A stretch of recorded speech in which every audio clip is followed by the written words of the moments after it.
Hey friends, welcome back to the channel. And the good news is here.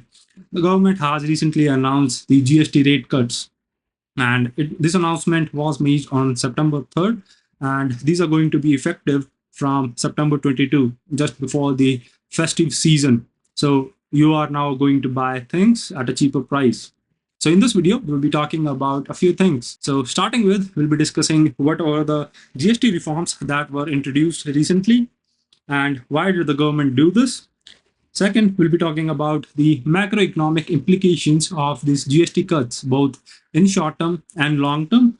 And in the end, we'll be discussing about some stocks that will be benefited from these rate cuts and how you can benefit from them. So let's get into it. So GST was first announced in 2017 as a step towards one nation one tax scheme, because before that there was a complex tax scheme that involved central government and state government taxes separately, and this actually took out some hassle, but it introduced some new hassles, especially for the small business owners, that included problems related to accountancy and digitally filing the taxes. So the small business owners needed accountants and tech experts to actually file their taxes. And initially, there were four slab systems, which were 5%, 12%, 18%, and 28%. And now there has been changes in taxes in many of these things, and the tax filing system is also simplified a lot. So this is actually a good news,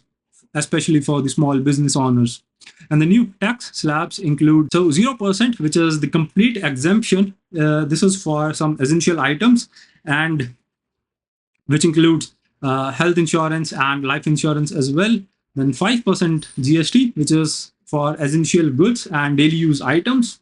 Then there is 18%, which is more for the most goods and services. And then there is 40%, which is for the sin goods like tobacco, cigarettes, liquor, etc., and luxury items. So this can include yachts, luxury cars, helicopters for the personal use. Now, if you're interested in complete list, you can actually have a look at this article. So this includes all the tax cut details according to the products. Next, let's talk about why did the government took this step. So I think this was mainly to counter the US-India tariff war situation. So US has decided to put 50% tariff on India, and India is going to be impacted, and its export are going to be impacted a lot by this tariff implication. To boost up the domestic consumption and the economy in general, government cut down the taxes and enhancing the economic growth.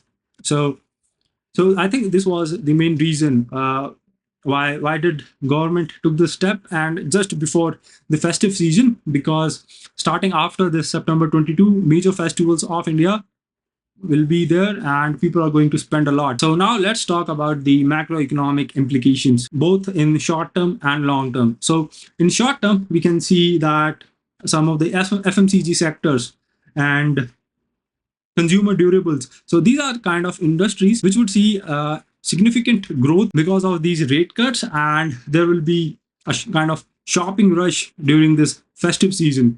Also, if you talk about in the long term, there are several predictions that have been made, and major of that is the economic growth, which is, we can say, the GDP growth, which is by 60 basis point, and the retail inflation fall by 100 basis point. So how these things work is, let's say, we'll be talking about businesses and retail consumers both together.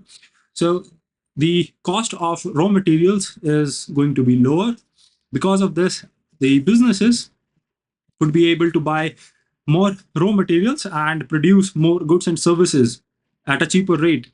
And talking about retail consumers, they are going to buy these goods and services at a cheaper rate, and they will have more discretionary income, and they're going to spend more and buying more goods and services.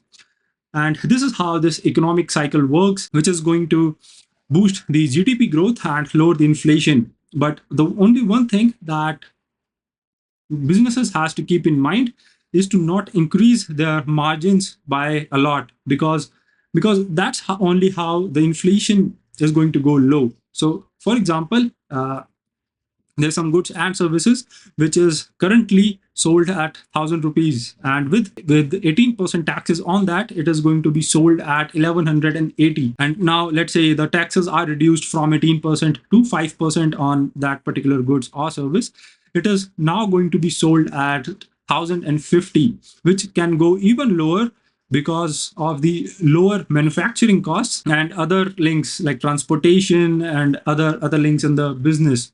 But if the business decide to have higher margins, so currently let's say they are making 10% margins, but they are having more margins, like maybe 25-30% margins, and they are selling the goods and services at the rate of, let's say, 1100. So this is not going to boost the economic growth as we are anticipating right now. So if things go as we are anticipating, this is going to give a major boost to the manufacturing industries and the business owners in the long term. Also, there have been some reforms in the tax structure. So simpler tax structure is going to would help small business owners to get into this digital economy and getting into this entrepreneurship idea. So we can see in the long term there will be more people coming into business, and we can see a major growth in that as well. Now in the end, let's talk about the stocks that we can look at. So in the short term, in my opinion, so there are rate cuts majorly in the automobiles, FMCG, insurance, consumer durables, and cement and textile industries. And in the short term, we can see growth in all of these. So, for example, we can say that LIC see a small boost in last few days, and similarly in the other industries as well. But in the short term, we can see the major growth that we can see will be in the FMCG and consumer durables industries, because of this festive season, obviously, and the holiday season after that, people are going to spend more in these. But in the long term, I think the insurance business is going to pick up, mainly the life insurance and health insurance, because if we look at India, so not many people are into getting insurance for themselves, and India is still insurance deprived country if we compare it to other developed nations. So getting zero taxes on this insurance schemes, I think in the long term, it is the sector in which we can see the major growth. So these were the main points that I think would be helpful to understand how the GST rate cuts is going to impact your lives. So that's it for today's video. See you in the next one.